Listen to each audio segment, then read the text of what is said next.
welcome you all once again to this webinar series on civil engineering excellence. So friends, आज मैं आपसे discuss करने वाला हूँ एक और टाइप ऑफ कॉन्ट्रैक्ट के बारे में जो कि आजकल बहुत कॉमन है.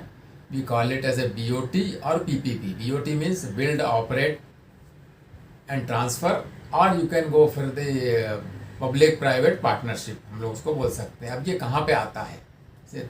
जैसे आप फॉर एग्जांपल आपने देखा होगा टोल हम लोग जो पे करते हैं while crossing through highway, national highway और state highway. So what they do basically, construction of a bridge और flyover and then connecting road. So that government offers the tender, invite the tender to complete to construct the flyover और that particular bridge along with the connecting road, and then a terms condition is set accordingly कि this agency whoever is investing in this, he can operate by way of collection of tolls for a period of say 10 years or 20 years or 15 years depending on the value, and then terms of condition, what is the rate of that toll per vehicle he can charge. Or there are other ways, government can fund say 30-40% government is paying, remaining 60% is agency is involving. So like that again the terms conditions can be worked out. So that is the world how it comes, build, operate and transfer. The contractor will build it or make it, operate it for a period of 10-20 years, whatever period is decided, and then transfer the whole thing to the government. It can be a state government or it can be a central government.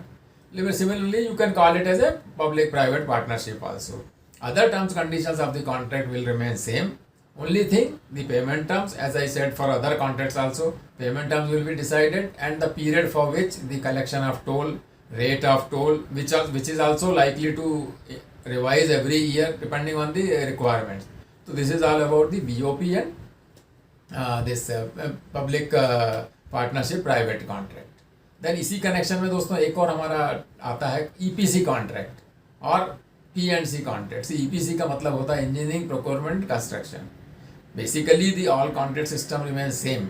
इसमें क्या होता है EPC में, total package of ए से for example for electrical substation, you can give a total package to one agency who will construct, who will prepare all drawings, designs. So that is engineering part is constructed. Then procurement, all material he will procure.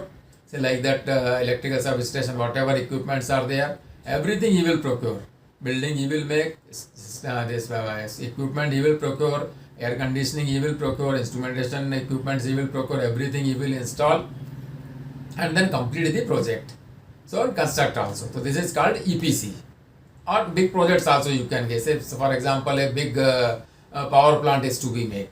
You can decide that way also. If a power plant that contractor has to make everything, big agencies, first he has to bring a consultant. So consultant payment will be everything through the client, whether it is a government. Mostly government only deals with such type of big this thing.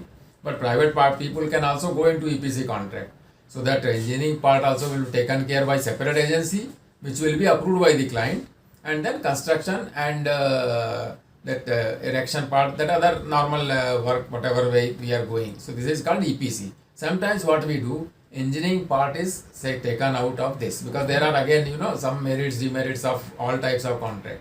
So if you have your own expertise available with you to cross verify the design and drawing, so what you can do, but don't have the infrastructure to prepare so many drawings and those things, so that you can go agency, you can go separate, you can hire a separate agency and go only for the engineering and construction part.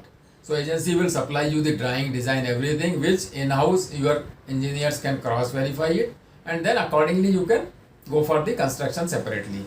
So in this more transparency will be there, because your engineering is taken separate. Sometimes what happens in that, if client does not know, if the consultant and contractor whatever they are finalizing, and then this client will not be coming to know anything. So engineering separation, my suggestion is engineering we should always keep separate and go for engineering, this construction and procurement with another agency. So this is all about the EPC and P&C contract. तो आज की video में दोस्तों इतना ही. Next video में मैं आपसे बात करूंगा कंसल्टेंसी कॉन्ट्रैक्ट के बारे में एंड डिपॉजिट वर्क के बारे में. Thanks for watching. Thank you.